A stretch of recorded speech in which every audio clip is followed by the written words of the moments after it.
ಸರ್ಕಾರದವರು ಭೂಮಿ ಕೊಡಿ ಅಂತ ಹೇಳಿದಾರಂತಲ್ಲ ಸ್ವಾಮಿ.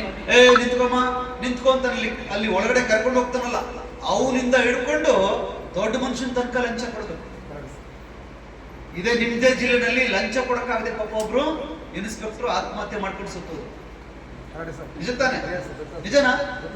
ಇದು ಹೆಂಗಿದೆ ಅಂದ್ರೆ, ಒಬ್ಬ ಇನ್ಸ್ಪೆಕ್ಟರ್ ಆತ್ಮಹತ್ಯೆ ಮಾಡ್ಕೊಂಡು ಸಾಯ್ಬೇಕು ಅಂದ್ರೆ ಸಾಮಾನ್ಯ ಜನಕ್ಕೆ ಒಂದು ಭೂಮಿ ಬೇಕು ಅಂದ್ರೆ ಅಷ್ಟು ಸುಲಭ ಕೊಟ್ಬಿಡ್ತಾರೆ. ಅಷ್ಟು ಸುಲಭವಾಗಿ ಸರ್ಕಾರ ಸ್ಟೆಪ್ ಬೈ ಸ್ಟೆಪ್ ದುಡ್ಡು ಕಿತ್ಕೊಳ್ತದೆ.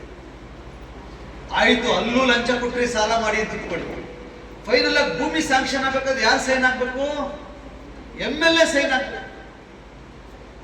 ಹೌದಾ? MLA ಸೈನ್ ಮಾಡ್ಕೊಡ್ತಾರೆ ಎಲ್ರಿಗೂ. ಅವ್ರಿಗೆ ಎಷ್ಟಿದ್ರು ಸಾಲ ಬೇಕಾದ್ರೆ ನಿಮ್ಮ ಹೆಸರೆಲ್ಲರ ಹೆಸರಲ್ಲೂ ಅವರೇ ಬೇಕಾದ್ರೆ 1000 ಎಕರೆ ಭೂಮಿ ಹೊಡ್ಕೊಳಕ್ ರೆಡಿ ಇರ್ತಾರೆ ಹೊರತು, ನೀವು ಬಡವರಾ, ನಿಮ್ ಭೂಮಿ ಇಲ್ವಾ, ಬನ್ನಿ ಅಂತ MLA ಸೈನ್ ಮಾಡ್ಕೊಡೋದು. ಅಂದ್ರೆ ಭೂಮಿ ಸಿಗುತ್ತಾ? ಸರ್ಕಾರಿ ಆದಾಯ